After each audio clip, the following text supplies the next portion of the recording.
In the remote farming community outside Sedalia, Missouri, during the summer of 1867, the most disturbing medical case study ever documented in the American Midwest would center on 8-year-old Timothy Caldwell. It was Dr. Samuel Harding, the region's only physician, who filled 3 leather-bound journals with observations, detailing a child whose behavior defied every principle of human nature known to 19th-century medicine. The boy appeared normal, even charming, to casual observers. But something lay beneath his innocent exterior that the medical science of the era simply could not explain. Over the course of 6 months, 3 people died in accidents around Timothy Caldwell, along with dozens of farm animals found dead under mysterious circumstances. 11 people in total who had all in some way crossed paths with a child whose smile never reached his pale blue eyes. The official records were sealed by local authorities and hidden away for over a century.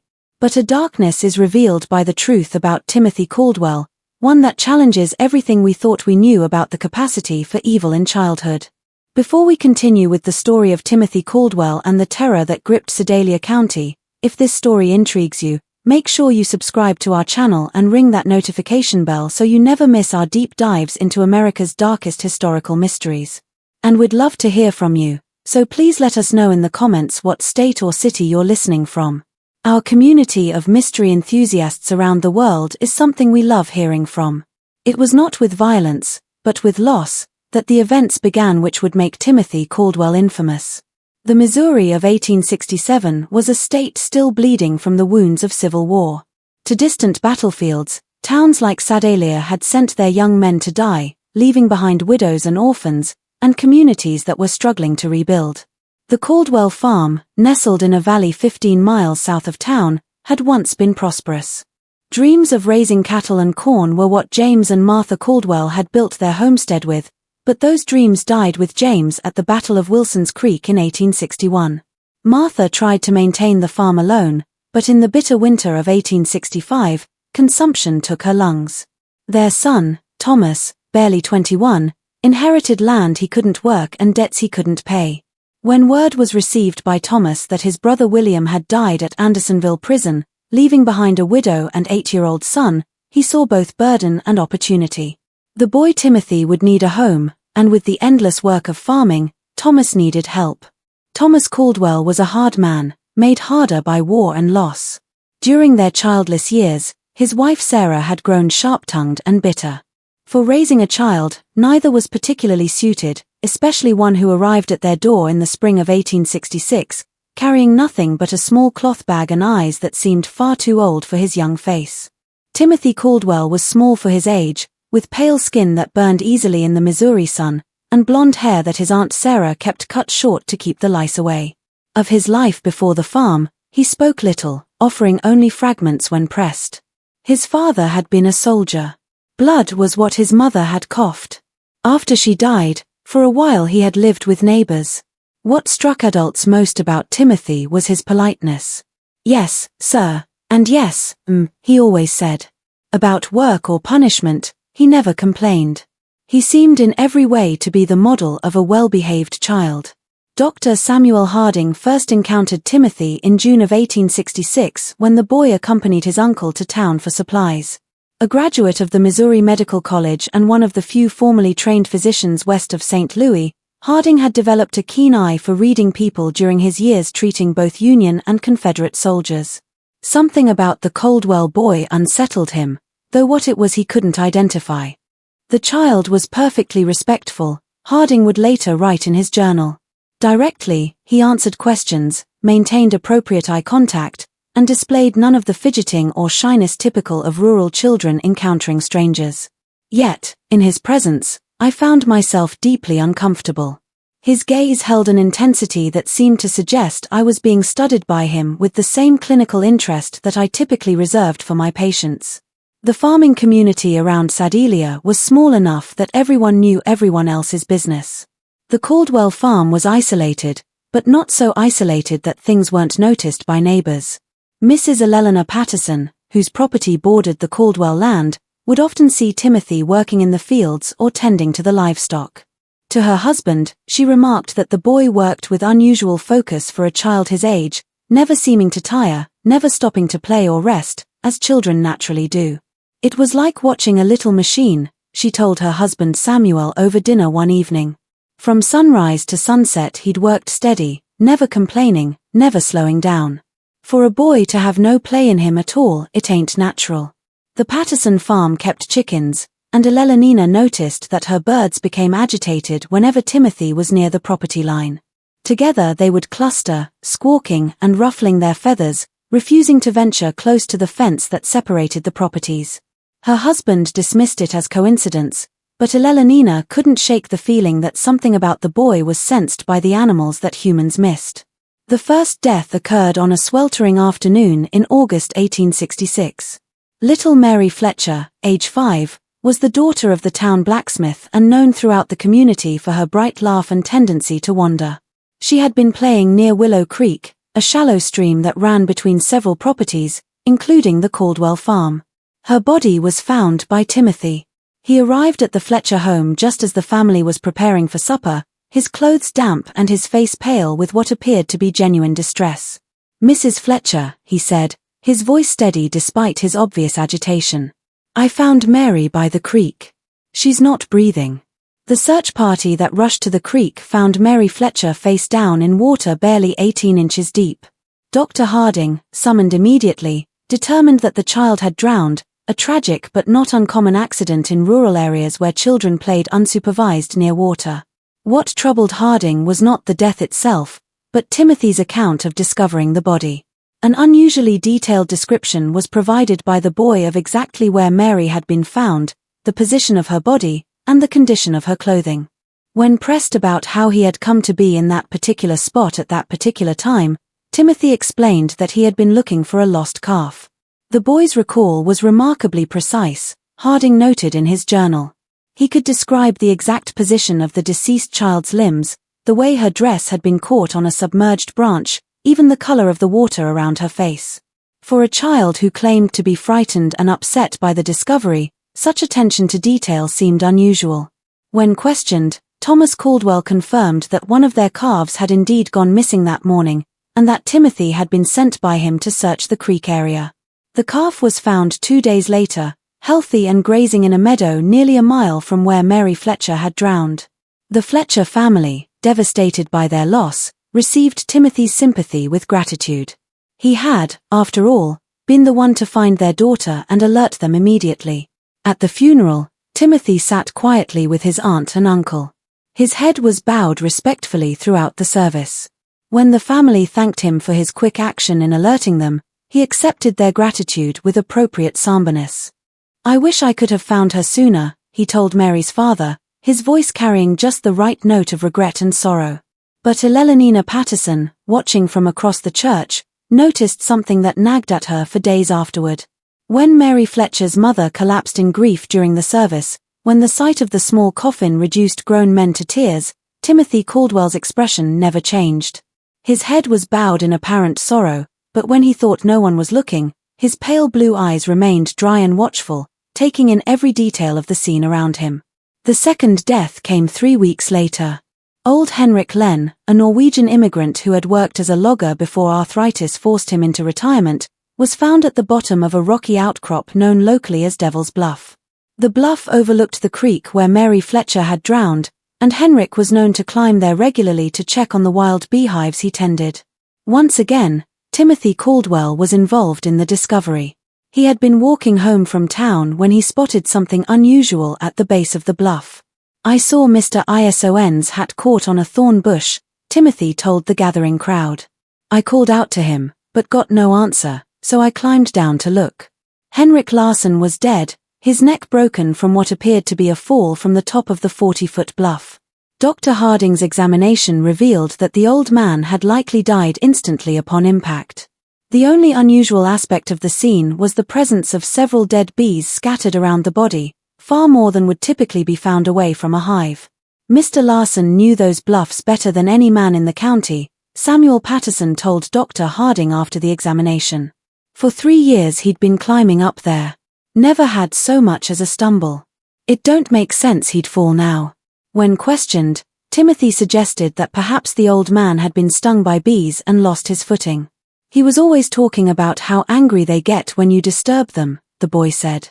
Maybe they swarmed him and he got confused. Dr. Harding found Timothy's explanation plausible, but something about the scene bothered him. The dead bees were all clustered in a small area directly around Henrik's body. If the old man had disturbed a hive at the top of the bluff, there should have been more evidence of bee activity along his presumed path of flight and fall. Instead, it appeared as though the bees had somehow been concentrated around the impact site. When Harding climbed to the top of the bluff to examine the beehives, he found them intact and showing no signs of recent disturbance. The worker bees were active but not agitated, going about their normal business of gathering nectar from the late summer wildflowers. The third death shattered any illusions about coincidence. In September 1866, 6-year-old Jacob Mills vanished while playing in the woods near his family's cabin. His body was found 4 days later in an abandoned well nearly half a mile from where he had last been seen. Timothy Caldwell had volunteered to join the search party. For 3 days, Timothy searched alongside the adult volunteers, showing remarkable endurance for a child his age. He seemed to know the woods intimately, guiding searchers through areas that even longtime residents found difficult to navigate. When asked how he had learned the terrain so well, Timothy explained that he often explored the woods during his free time, looking for useful plants and herbs that his aunt could use for cooking and medicine. On the 4th day, Timothy appeared at the Mills cabin just after dawn. "I think I found something," he told Jacob's father, his voice heavy with exhaustion.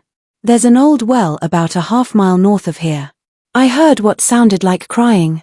The well was partially concealed by fallen logs and overgrown brush.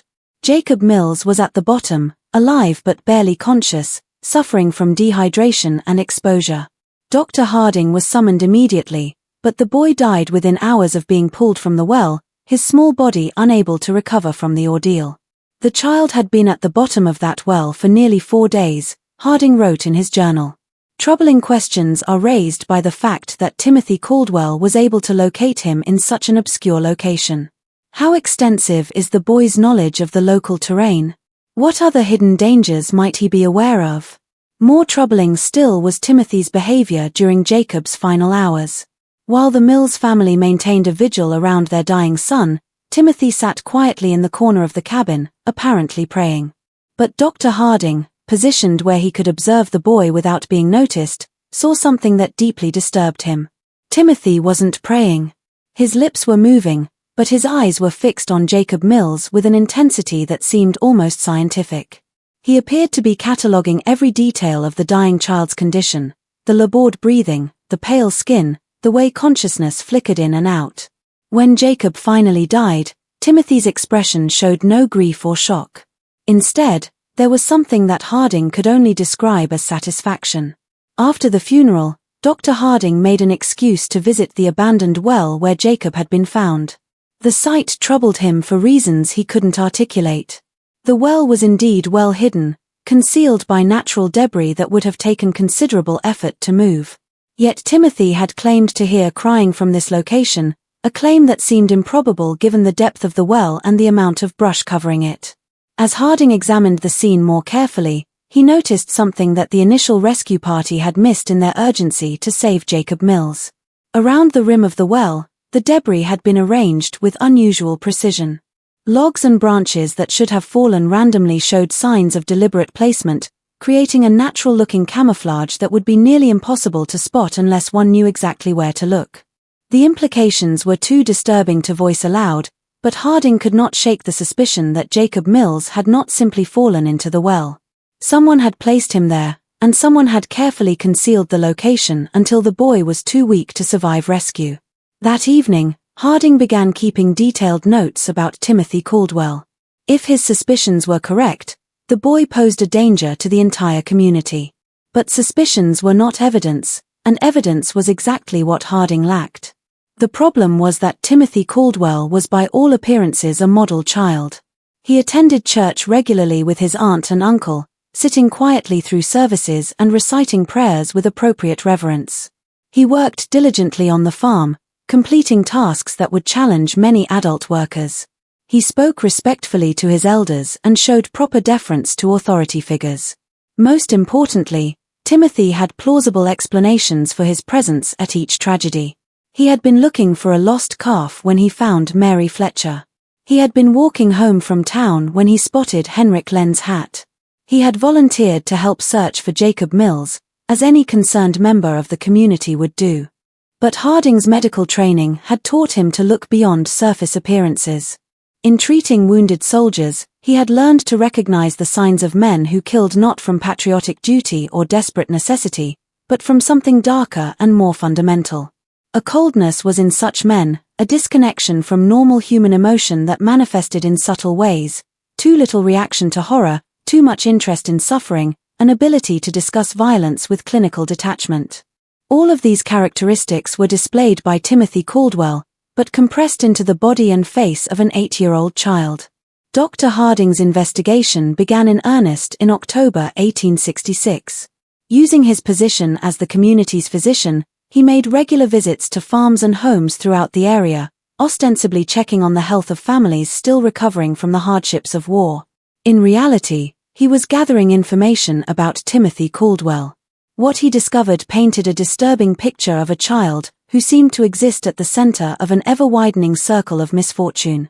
Livestock on neighboring farms had been dying at unusual rates, not from disease, but from what appeared to be accidental injuries. Chickens were found with broken necks, apparently killed by foxes that left no other signs of predation. Pigs suffered mysterious wounds that became infected and led to death. Horses developed sudden lameness that forced farmers to put them down.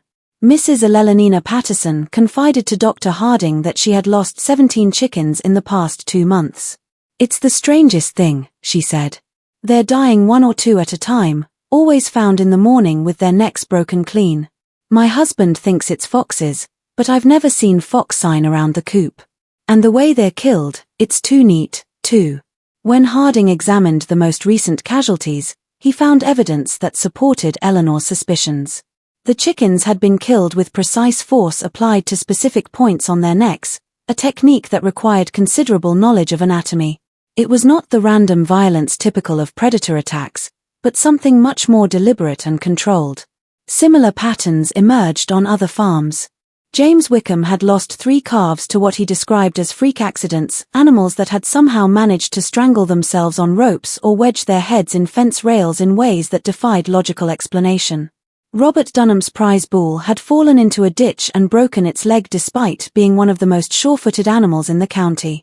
In every case, the affected farms were within walking distance of the Caldwell property, and in several instances, neighbors reported seeing Timothy in the vicinity around the time of the incident. "I saw him walking along our fence line the morning before we found the calf," James Wickham told Dr. Harding. "Thought it was odd, him being so far from home, but the boy was always polite when he saw me, waved, and called out a greeting like he was taught proper." Dr. Harding also began paying closer attention to Timothy's behavior during his routine medical visits to the Caldwell farm. The boy was always present during these visits, standing quietly while Dr. Harding examined his aunt and uncle for the various ailments common to farming life. But Harding noticed that Timothy watched these examinations with unusual interest, asking questions about anatomy and medical procedures that seemed advanced for a child his age. "How do you know if someone's really dead?" Timothy asked during one visit, his tone casual as if discussing the weather. "Sometimes people just look like they're sleeping." When pressed to explain his curiosity, Timothy said he was concerned about being able to help if someone was hurt while he was alone on the farm. "Uncle Thomas says I need to know how to handle emergencies since we're so far from town," he explained. The explanation was reasonable, but something about the question disturbed Dr. Harding. There was a clinical quality to Timothy's interest in death and injury that went beyond normal childhood curiosity. The boy asked about the mechanics of dying, how long it took, what signs to look for, whether people could survive various types of trauma with the same detached interest that a medical student might show when studying cadavers. During these conversations, Harding began testing Timothy's knowledge with deliberately false information, claiming that certain injuries were fatal when they were not, or that specific symptoms indicated particular conditions. Timothy never challenged these false statements directly, but Harding noticed that the boy filed away every piece of information with remarkable retention. More disturbing still was Timothy's response to Dr. Harding's stories about treating wounded soldiers during the war. While most children showed appropriate shock or sadness when hearing about battlefield injuries, Timothy listened with rapt attention, asking detailed questions about wound patterns, blood loss, and survival rates. "Did they scream a lot when you cut off their arms?" Timothy asked during one such conversation, his pale blue eyes fixed intently on Dr. Harding's face. "Or were they too hurt to make noise?" The question, delivered in Timothy's characteristically polite tone, sent a chill through Dr. Harding that he would never forget. By November 1866, Dr. Harding had filled nearly 2 complete journals with observations about Timothy Caldwell. The picture that emerged was that of a child who possessed an adult's understanding of violence and death, combined with a complete absence of normal human empathy. But documentation was not the same as evidence. And evidence was what Harding would need if he hoped to protect the community from what he increasingly believed was a dangerous predator. The opportunity to gather that evidence came when Thomas Caldwell injured his back during the fall harvest. The injury required bed rest and daily medical visits, giving Dr. Harding unprecedented access to the Caldwell household. During these visits, he began engaging Timothy in longer conversations, carefully probing to understand the extent of the boy's knowledge and the nature of his thoughts. What he discovered exceeded his worst fears. Timothy Caldwell had been conducting experiments on living creatures for months, possibly years. Using a combination of careful questioning and direct observation, Dr. Harding determined that the boy had been systematically capturing and torturing small animals, studying their responses to various forms of injury and distress. Timothy had mentioned the cave during one of their conversations, describing it as a place where he went to think and be alone. When Dr. Harding investigated the site, he found a carefully organized collection of animal bones, crude surgical instruments fashioned from farm tools, and a series of detailed drawings that documented various experiments in torture and mutilation. The drawings were the most disturbing discovery. Rendered with surprising artistic skill for a child, they showed rabbits, squirrels, birds, and larger animals in various stages of dissection and injury. Each drawing was accompanied by notes written in Timothy's careful handwriting, describing the animal's reactions, the time it took to die, and observations about which methods caused the most suffering. Subject remained conscious for approximately 10 minutes after removal of eyes, read one notation beside a detailed drawing of a rabbit. Vocalizations decreased gradually. Movement ceased after application of pressure to throat. Dr. Harding realized that Timothy had been using the community's animals as subjects for increasingly sophisticated experiments in cruelty. The accidental deaths on neighboring farms were actually the result of Timothy's desire to test his methods on larger subjects. But the most chilling discovery was a newer set of drawings that showed human figures instead of animals. These sketches depicted children and adults in various poses of distress and injury, each accompanied by speculative notes about human anatomy and potential methods of causing harm. One drawing showed a figure that was unmistakably Mary Fletcher, the first child to die. Another depicted Henrik Lenn. A third showed Jacob Mills at the bottom of a well with detailed annotations about the effects of dehydration and exposure on the human body. Timothy Caldwell had not simply been present when these people died. He had planned their deaths, executed those plans with methodical precision, and documented the results for future study. As Dr. Harding would soon discover, the horror in Sedalia County was far from over. If this story is giving you chills, share this video with a friend who loves dark mysteries. Hit that like button to support our content, and don't forget to subscribe to never miss stories like this. Let's discover together what happens next. Dr. Harding faced an impossible situation. The evidence in the cave proved that Timothy Caldwell was responsible for multiple deaths, but that evidence had been obtained through what amounted to an illegal search. Moreover, the idea that an 8-year-old child could be a calculating murderer was so far outside the accepted understanding of human nature that no court would accept such a claim. The medical science of 1867 had no framework for understanding antisocial personality disorder or psychopathy. The prevailing belief was that children were inherently innocent, corrupted only by bad influences or traumatic experiences. The idea that a child could be born without the capacity for empathy or moral reasoning was literally inconceivable to most people. Dr. Harding knew that if he presented his findings to local authorities, he would likely be dismissed as a man whose mind had been damaged by too many years of treating war casualties. The evidence would be explained away. Timothy would be defended as a traumatized orphan acting out his grief, and the killings would continue. Instead, Dr. Harding decided to confront Timothy directly. During his next visit to the Caldwell farm, he asked the boy to walk with him to check on the livestock in the far pasture. Once they were alone, Dr. Harding revealed what he had discovered in the cave. Timothy's reaction was not what Dr. Harding had expected. The boy showed no surprise, no denial, no fear at being caught. Instead, he listened calmly as Dr. Harding described the drawings and notes, occasionally nodding as if confirming the accuracy of the doctor's observations. "You're not going to tell anyone," Timothy said when Dr. Harding finished speaking. It was not a question or a plea, but a statement of fact delivered with absolute confidence. "Why wouldn't I?" Dr. Harding asked, genuinely curious about the boy's reasoning. Timothy smiled, the first genuine expression of emotion that Dr. Harding had ever seen on his face. "Because no one would believe you," he said. "And because you're curious about what I'll do next." The boy was right on both counts. Dr. Harding knew that his claims would sound like the ravings of a man losing his sanity. But Timothy had also identified something that the doctor was reluctant to admit, even to himself, a scientific fascination with observing the development of what might be the most dangerous human being he had ever encountered. "How long have you been doing this?" Dr. Harding asked. "Since I was 5, Timothy replied matter-of-factly. "Maybe earlier.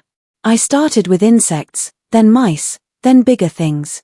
It's interesting to see how different animals react to the same treatments. And the people who died."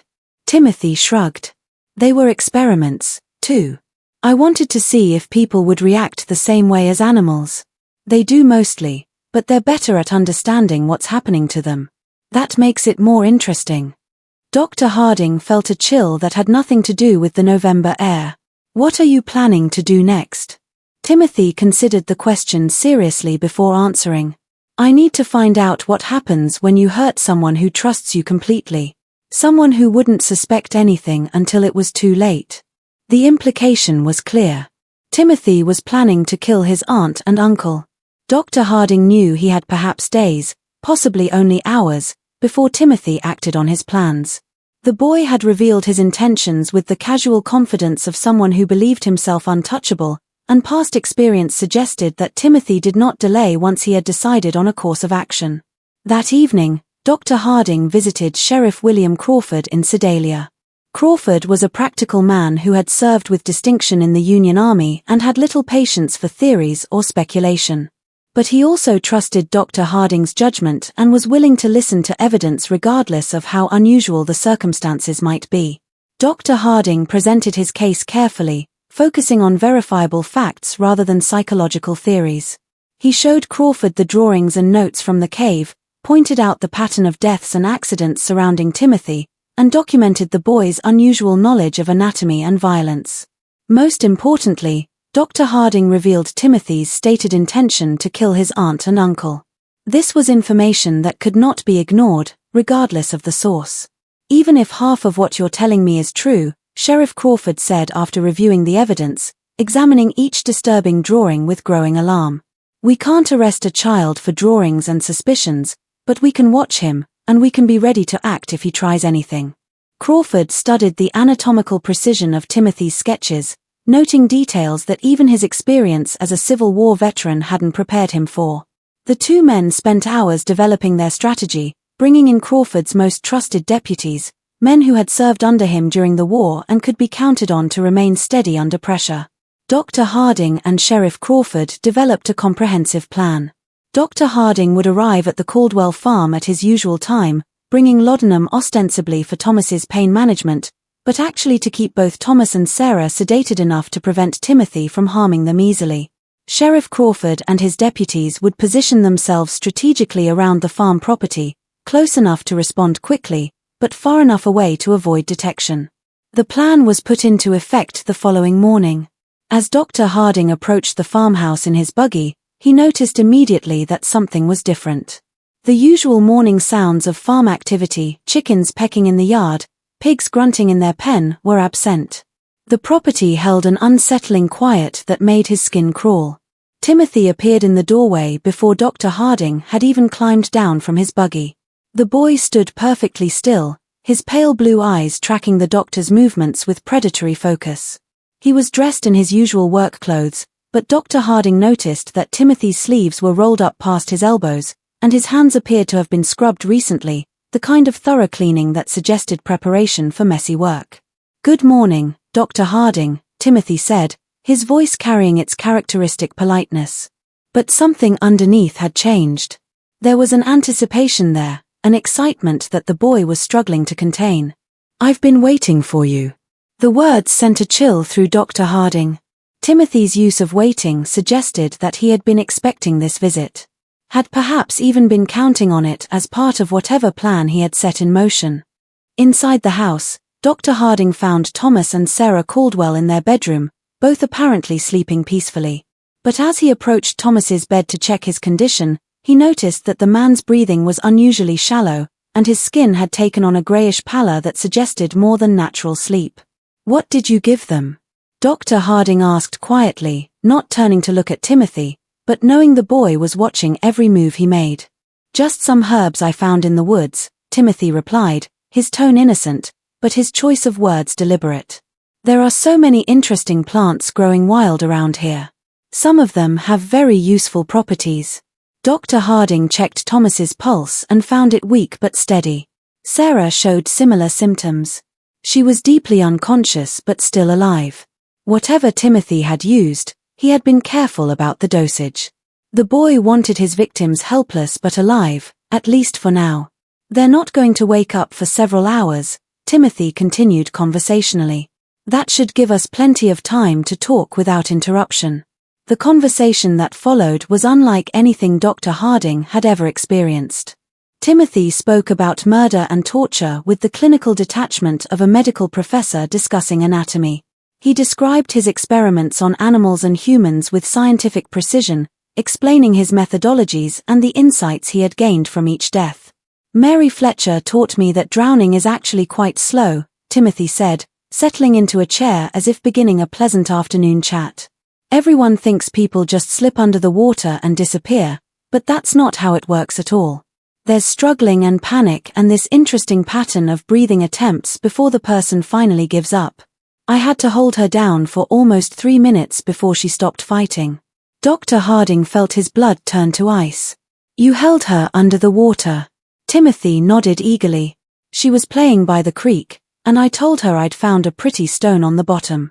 When she bent over to look, I just pushed her head down and held it there. She was so small that it didn't take much strength, but she fought harder than I expected. That's when I realized that people have much stronger survival instincts than animals."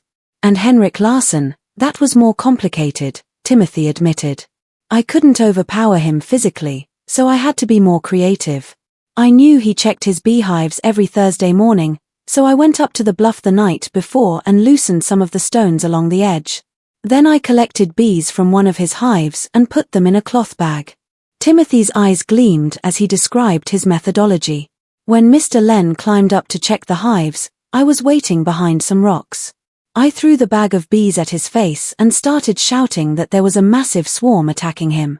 He panicked and stumbled backward right over the edge where I'd weakened the stone barrier. The fall killed him instantly, just like I calculated it would." "And Jacob Mills?" "Jacob was the most interesting of all," Timothy said, his voice taking on the tone of a teacher sharing a particularly fascinating lesson. "I didn't kill him quickly like the others. I wanted to see what would happen if someone died slowly over several days. So, I convinced him to follow me into the woods by telling him I'd found a family of baby raccoons." Timothy paused, seeming to savor the memory. Jacob was so concerned about the imaginary baby animals that he didn't think twice about the danger. "I helped him climb down into the well. Then, I moved the logs and brush to cover the opening. I visited him every day for 4 days, bringing him just enough water to keep him alive, but not enough to let him recover his strength." Dr. Harding realized that Timothy was no longer speaking hypothetically about future experiments. The boy had specific plans, and those plans clearly included the people currently in the house. What are you planning to do with your aunt and uncle? Dr. Harding asked directly. Timothy's genuine smile returned, broader than Dr. Harding had ever seen it. That's where you come in, Dr. Harding. See, all of my previous experiments have been with people who didn't know what was happening to them until it was too late. But you're different. You understand exactly what I am and what I'm capable of. That makes you the perfect subject for a completely new type of study. As Timothy spoke, he began moving around the room, gathering items that Dr. Harding recognized as potential weapons: rope from the barn, a heavy candlestick from the mantelpiece, several sharp kitchen implements. The boy organized his tools with methodical precision as if preparing for surgery. I want to find out what happens when someone who knows they're going to die tries to save people they care about, Timothy continued, his excitement growing. Will you sacrifice yourself to save Uncle Thomas and Aunt Sarah? Will you try to fight me even though you know I've planned for that possibility? Will you try to run away and abandon them to save yourself? Dr. Harding knew that the time for conversation had passed. Timothy had revealed enough of his plans to make clear that everyone in the house was in immediate mortal danger. He drew the pistol from his medical bag and pointed it at the boy. Step away from the knives, Timothy, Dr. Harding said, his voice steady despite his racing heart. Timothy looked at the pistol with interest rather than fear. That's a Navy Colt, isn't it? He asked conversationally. I've seen pictures of them in books about the war. How many bullets does it hold? 6, Dr. Harding replied automatically, then immediately regretted providing the information. And how many people are you trying to protect? Timothy asked. There's Uncle Thomas, Aunt Sarah, yourself, and presumably the 3 law enforcement officers outside. That's 6 people, if my counting is correct. So, even if you shoot me, you'll have used up all your ammunition. Timothy moved closer, no longer bothering to stay out of pistol range. You want to know how I became what I am, he said, his voice taking on an almost hypnotic quality. You want to understand whether I was born this way or whether something made me this way. You want to know if there are others like me and how to recognize them before they start killing. Each statement was true, and Timothy's ability to identify and exploit Dr. Harding's intellectual curiosity was as frightening as his capacity for violence. The boy understood people well enough to predict their behavior and manipulate their responses, even when they knew they were being manipulated. The confrontation came as Timothy approached his sleeping uncle with a length of rope in his hands. Dr. Harding stepped forward to intervene, but Timothy moved with surprising speed and strength, producing the kitchen knife and slashing at the doctor's arm. The struggle that followed was brief but violent. Timothy fought with the desperate ferocity of a cornered animal, using the knife with skill that spoke of considerable practice. The boy was smaller and weaker than Dr. Harding, but he was also faster and more agile, and he fought with the calculated precision of someone who had studied anatomy extensively. Dr. Harding managed to grab Timothy's wrist and twist until the boy dropped the knife, but Timothy immediately produced another blade from his clothing. It became clear that the boy had prepared multiple weapons and positioned them strategically throughout the house. The sound of their fight brought Sheriff Crawford and his deputies running from their concealed positions. They burst through the back door to find Dr. Harding struggling with Timothy while Thomas and Sarah Caldwell lay unconscious on their bed, apparently unaware of the violence occurring around them. Deputy Mitchell quickly subdued Timothy while Dr. Harding caught his breath and checked on the unconscious couple. When the dust settled, Timothy Caldwell sat calmly in the corner of the room, his clothes torn and his face blooded, but his pale blue eyes still holding that same cold intelligence that had first disturbed Dr. Harding so many months earlier. You can't prove anything, Timothy said as the deputies secured him with ropes. Nobody will believe that a child did all those things. Sheriff Crawford looked down at the boy with a mixture of disgust and fascination. Maybe not, he said. But we don't have to prove everything. Attempting to murder your family is enough to see you locked up regardless of your age. Timothy smiled at that. The same genuine expression of emotion that Dr. Harding had seen the day before. You won't hang me, he said with absolute confidence. I'm too young and I'm too interesting. Someone will want to study me instead. Just when we thought we'd seen it all, the horror in Sedalia County intensifies. If this story is giving you chills, share this video with a friend who loves dark mysteries. Hit that like button to support our content, and don't forget to subscribe to never miss stories like this. Let's discover together what happens next. Timothy Caldwell was wrong about his fate, but right about the impossibility of proving his crimes. When Sheriff Crawford attempted to present the evidence from the cave to county prosecutors, he encountered exactly the resistance that Dr. Harding had predicted.